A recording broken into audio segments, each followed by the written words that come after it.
Naging sunod-sunod na ang pagbawi ng sinumpaang salaysay ng mga respondents sa kasong rape with homicide na isinampa ng pamilyang Dacera. During the first preliminary investigation on January 13, 2021, 5 of the Dacera case respondents submitted their joint counter affidavit. Ibig sabihin nito, binabawi nila ang parte ng kanilang first sworn statement. Ang isang parte ng salaysay na ito ay ang pagkakabanggit ng anggulong droga na posibleng naihalo sa inumin ni Christine. Ating balikan ang kanilang naunang media interviews at ang hindi pagkakatugma-tugma ng ilang mga detalye. Sa tanong na kung sino-sino nasa room 2207, ito ang sinabi ni Valentine Rosales on his January 5 interview na ang mga tao sa room 2207 ay mga pangit na matatandang mga bakla. So, let's watch the video. And then, afterwards, sabi ko sa kanya, punta na tayo dun sa kabila, mag-New Year na. Napansin nga namin yung mga tao dun sa 2207, wala namang gwapo, tapos mga para mga may age na bakla, pero may mga edad na. So, sabi ko, dun na tayo sa kabila, wala namang pogi dito eh. Ito ay kanyang binawi sa January 15 niya na interview with Boy Abunda. And Tito Boy, I just want to apologize on my first interview that I said that word medyo, kind of offensive. I'm really sorry. It's just, I was full of emotion during that time. But I just want to reiterate na, 2207, I'm taking back what I've said. Hindi kayo tsaka. So sa tanong naman kung may basketball player doon sa room 227, ito ang naging sagot ni Valentine Rosales. And guys, I want you to pay attention to the movement of his eyeballs. Pero ba nagpakilala o may nakilala ba kayong basketball player doon sa 2207? Wala. Meron bang parang basketball player doon o meron bang napalitangan yung basketball player pala yung isa sa kainuman natin doon? Ay, hindi. Wala po kasi akong kilala at alam ko matatandang bakla sila. Wala akong... Sorry sa term. Pero, I did not see any straight guys there. Okay, so this is very interesting because in crime investigation, investigators can study on individuals' hand, eye, and body movements. This vocabulary of nonverbal communication is called kinesics. So, ang sabi, when a person looked up and then to his left, he probably committed the offense and is actually remembering the act in his mind. So, let's have a look at him one more time. Basketball player doon sa 2207. Meron bang parang basketball player doon o meron bang napalitangan yung basketball player pala yung isa sa kainuman natin doon? Ay, hindi. Wala po kasi akong kilala at alam ko matatandang bakla sila. Alright, so di ba ang medyo umiikot yung mga mata niya. So when a person actually is composing, gathering his thoughts, usually ganon, that's a sign na it's being defensive. I remember din telling to me that there's someone handsome in 2207. One guy. And did she tell you if he was straight? I actually looked at him. He doesn't look straight kasi sometimes if you see someone, di mo na malalaman kung straight or not. He's and that cannot also be a basis. Yeah. But I didn't, since they're all gays, I assumed he's also gay or not. But I heard that Tin told me that he was a basketball player. And this is the footage of the 12 persons of interest sa room 2207 sa PNAD by NBI. Ito ba ang itsura ng mga pangit na matatandang bakla na sinasabi ni Valentine Rosales? Pasado alas 2 nang dumating ang 12 personalidad na pinasampina ng NBI. Sila yung mga naka-check-in sa room 2207 sa City Garden Grand Hotel na ilang beses pinuntahan ng flight attendant na si Christine Dacera noong kanilang New Year's Eve party. Kabilang sa nagpunta ay ang basketball player na si Justin Rieta. Sa tanong naman kung kilala ba nila ang mga taong umuukupa sa room 2207, ito ang naging sagot ni JP de la Serna. John, kilala mo ba yung mga nasa 2207? No po. Kaninong mga kaibigan yun?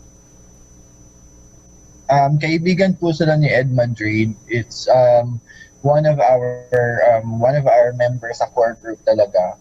But other than that, yung mga nasa loob po ng room 2207, wala na po kaming kilala.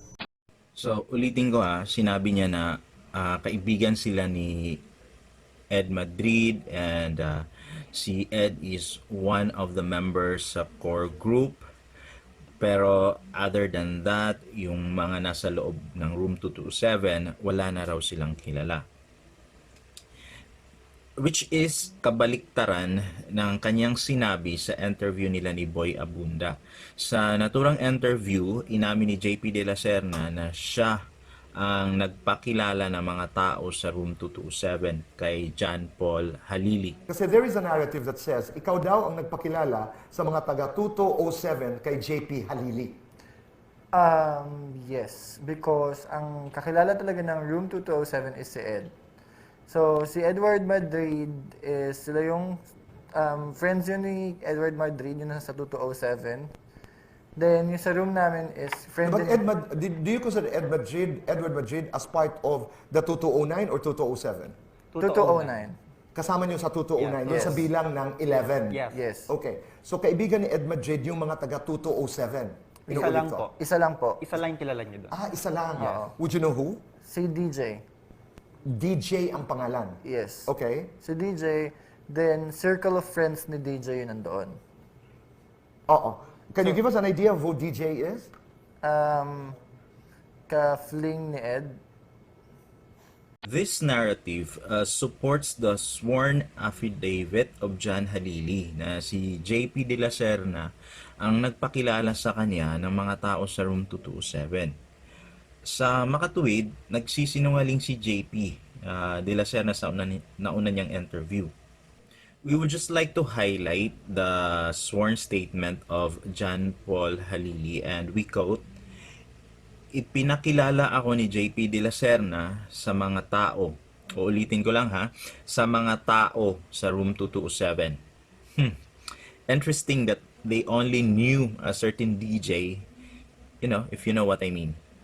January 8 interview with Karen Davila, Romel Galido claimed that he was asleep.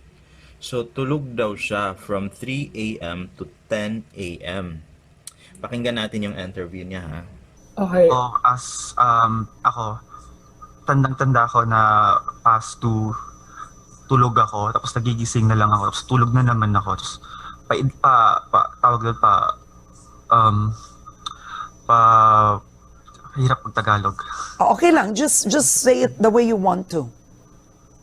Bugtaw-bugtaw ba? Oo. Parang Pasilip-silip. in out. Oo. Yeah, Oo. Tapos mga mag-3, alam ko past 3, wala na talaga ako.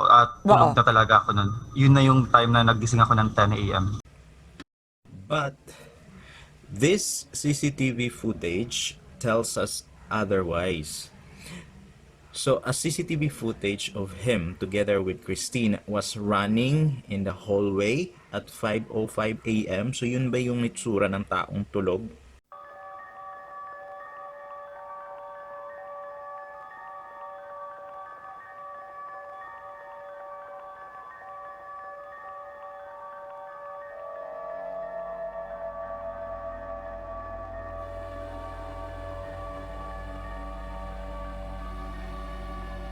Sa tanong kung may nahalong droga doon sa inumin ni Christine, ito ang naunang sinabi ni Romel Galido. Well, ang sabi ng Makati Police, sa inyo raw dumating si Tin na allegedly may hinulog na something doon sa kanyang iniinom. Gano'n ito katotoo? Yes po. Nung gabing yun, tumabi siya sa akin. Then sabi niya, sis, parang I feel something, parang naiiba yung pakiramdam ko. I think merong parang I think naglagay sa drink niya, sabi niya sa akin. Then sabi ko, who? And then sabi niya, I think Mark. Gumanon siya sa akin, I think Mark. Notice how fluid his statements. Very conversational, no stuttering, no eyeball movement, no unnecessary hand gestures. In criminal investigation, apparently, this can be construed as a statement of someone who is simply stating facts and not inventing stories. Let's watch it one more time. Yes po. Nung gabing yun, tumabi siya sa akin. Then sabi niya, sis, parang I feel something, parang naiiba yung pakiramdam ko. I think merong parang I think naglagay sa drink niya, sabi niya sa akin. Then sabi ko, who?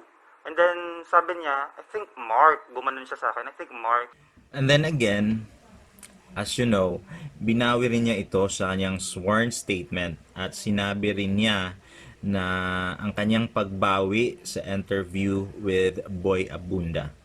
Let's watch it. Tito Boy, nung tinanong ako ng police kung bakit yung tinanong ako, interrogation, Tito Boy, yung naramdaman ko nung time na yun, pagod, gutom, anxiety, worried, walang nag-a-advise, walang kasama, wala, anything. Nararamdaman ko nung dito, habang ini-interview ako, gusto ko na lang, gusto bumigay ng katawan ko, gusto ko I understand, Romel. Nahihilo. But that does not give you a license to lie and to name other people. Yung totoong sinabi po talaga ni Christine is nahihilo lang siya, sumasama pakiramdam niya. So yung pagka-involved ni Mark was your invention? Halong ano na lang po yun, halong nervyos. Pero bakit si Mark? Bakit si Mark? Bakit si Mark? Because Mark is bago sa group and siya yung hindi pa namin ganun kakilala. Nevertheless, I mean, but it's not fair. Because of the police, so sobrang pressure yung... Sinabi ba ng police na sabihin niyo ang pangalan? Sinabi ng police ang Yes. pangalan? Were they specific we with have the to name? drop we have to name someone na involved sa drugs, dapat may gumamit ng drugs or may nagdala ng drugs. So ano yung na-notice nyo guys? Because we noticed na he was stuttering, may fluctuation sa voice, medyo unstable siya magsalita. So very prominent yung nervousness niya. Big hand movement, which is a classic sign of being defensive.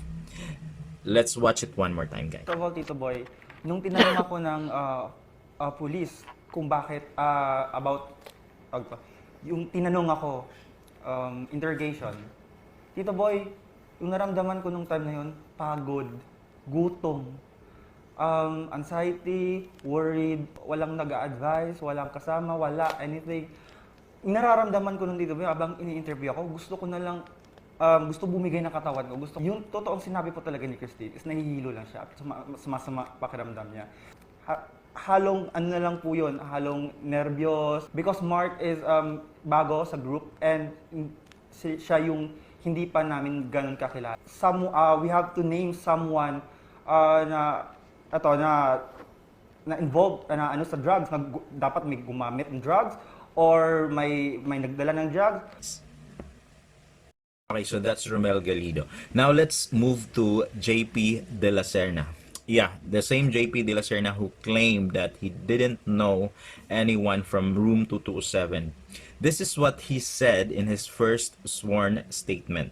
Dagdag pa ng source, kabaligtaran sa sinasabi ng grupo nang humarap sila sa press conference noong isang linggo na walang gumamit ng iligal na droga noong year-end party na iyon. Una na raw sinabi sa sinumpaang salaysay ni De La Serna na gumamit ng party drug ang ilan sa kanyang mga kasama. Ayon kay De La Serna, nakita niyang bumunot ng tinawag niyang powdered drug ang isa pa sa mga kasamang si Mark Rosales at niyaya siya na gamitin nila ito. Pero hindi raw siya pumayag at sa halip, ang nakasama raw ni Rosales ay ang isa pa nilang kaibigang si Louie de Lima. And this is what he said after. Hindi ka makakatulog because you don't have any space to lie down, you don't have any space na makakausap, and then hindi ka makakapag-isip ng maayos.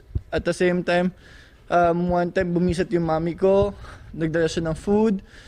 Yung ibang preso, mas pipiliin pa nilang, syempre yung nangunguna sa pagkain namin kaysa sa amin. Hakulong kami noon the whole time. Like what? You lied about the drugs because he don't have any space to lie down? You're telling me that you lie dahil kinain ng preso yung foods mo? I mean, seriously bro. It's not enough reason. Let's watch it one more time, guys. Hindi ka makakatulog because you don't have any space to lie down. You don't have any space na makakausap. And then, hindi ka makakapag-isip ng maayos. At the same time, one time bumisit yung mami ko, nagdala siya ng food. Yung ibang preso, mas pipiliin pa nilang, syempre yung nangunguna sa pagkain namin kaysa sa amin. Hakulong kami noon the whole time. Forensic expert Dr. Raquel Fortun didn't buy the cause of death was a ruptured aortic aneurysm. Dr. Raquel Fortun disagrees the second PNP Medico-Legal Report, citing a lot of inconsistencies. Let's watch it, the video. And this is also unusual in PNP in the sense that there's a one-page description of the microscopic findings, but the second page is not something you often see in a PNP medical-legal report. This looks into there's an opinion regarding the mechanism of death.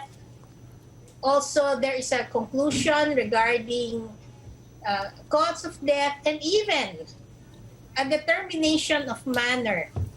PNP doesn't usually do this. In fact, I've pointed it out before. Their standard autopsy or medical legal report says that the purpose of the examination is to simply determine cause of death. But a forensic autopsy goes beyond that. So I have tried to dissect the report. So I have a lot of questions. Basically, it affirms what was earlier released by the first doctor. And the problem is, I think it's kind of twisted to simply fit the first doctor's report. So they did not deviate from the findings of the first medical legal officer. But that leaves you a lot of questions. What's funny about the second Makati PNP medical legal report was the mention of hematoma. Di ba sa unang report, there was no mention of hematoma? Hindi ba ang hematoma ang magkukos ng death? So napaka-importante na ma-establish yun kasi that would be the foundation why Christine died of a ruptured aortic aneurysm. So, like magic, sa pangalawang report, nilagyan nila ng ganun. So, the second report, nilagyan nila na may bleeding or internal hemorrhage.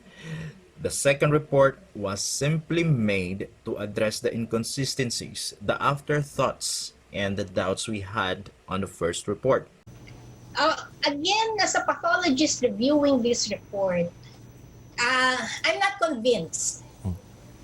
It seems that this second report tries to address issues raised earlier.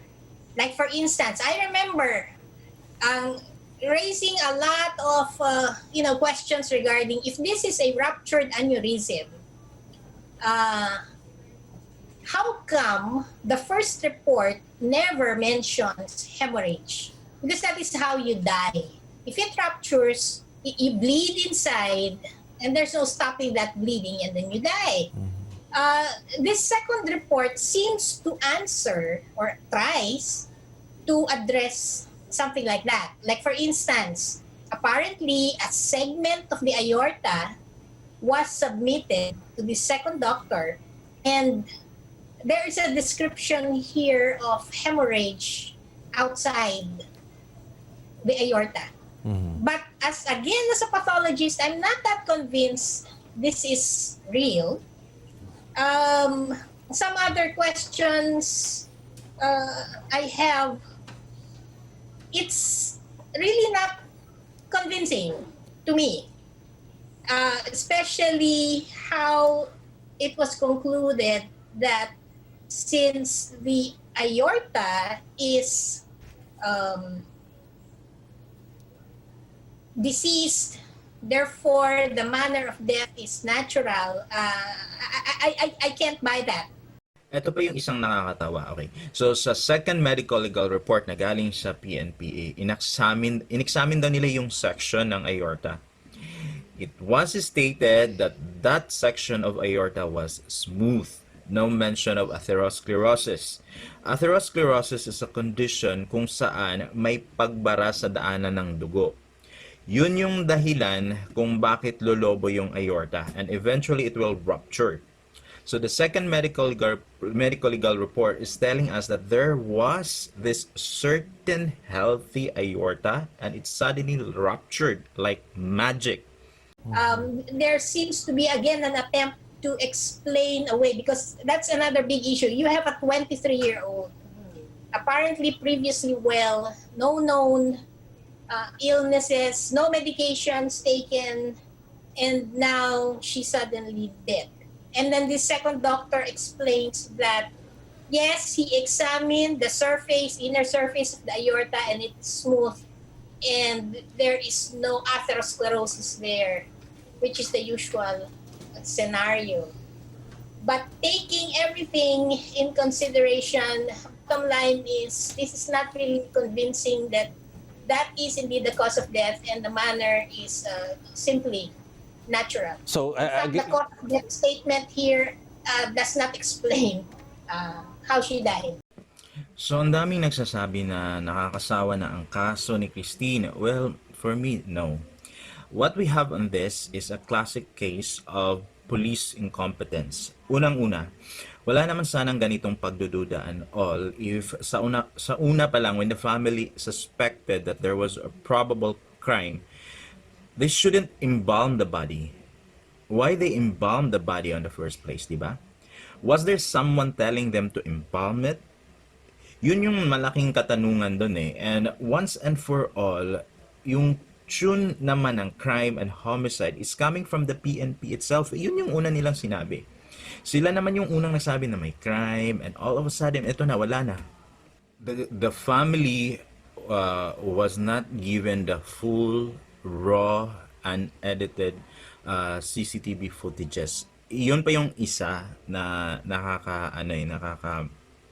very interesting. Okay, so ito yung statement ni Attorney Brick Reyes. Okay, we have been given but a USB but not given the DVR or the digital video recording, which contains the entire transcript of the CCTV during those days. So December 31 and January 1. Sabi yan ni Attorney Brick Reyes during the preliminary investigation. So this was from the Inquirer report.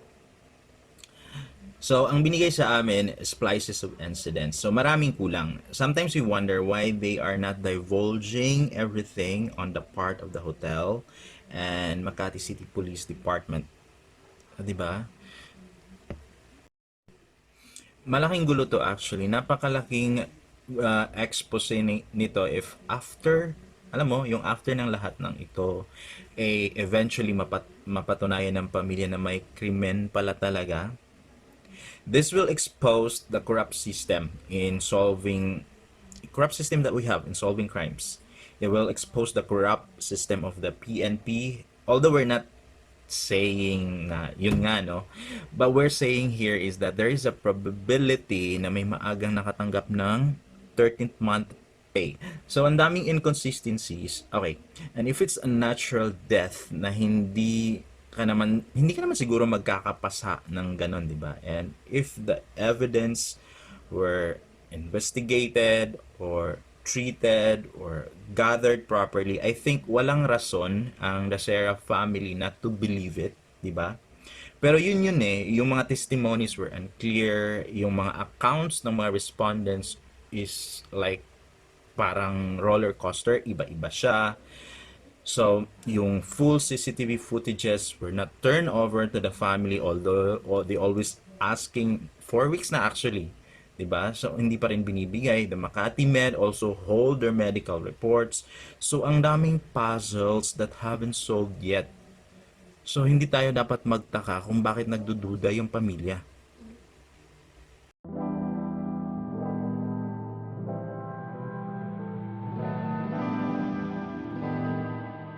While we're Sorry. resting na, When you decided to rest, 11 of you guys in that small room, I saw the room. How did you fit in? there's an extra bed. So, Okay. 3 of us on the extra bed, and then sa 2 beds na magkadikit, there's Gigo, Tin, JP, Tin, JP who? JP de Apo. la Serna, and then Ray, Rom, Tin, JP, Tin, JP who? JP de Apo. la Serna, and then Ray, Rom, Tin, JP, Tin, JP who? JP de Apo. la Serna. and then Ray, Rom. In other words, nagkasya kayo. Rom, Opo, Karen. magkakaganyan lang po. Higa lang po talaga. Some of them were cuddly. We're all cuddly. Some of them were cuddly. We're all cuddly. Some of them were cuddling just to Okay. fit. But was it the first time you kissed a girl? Yeah,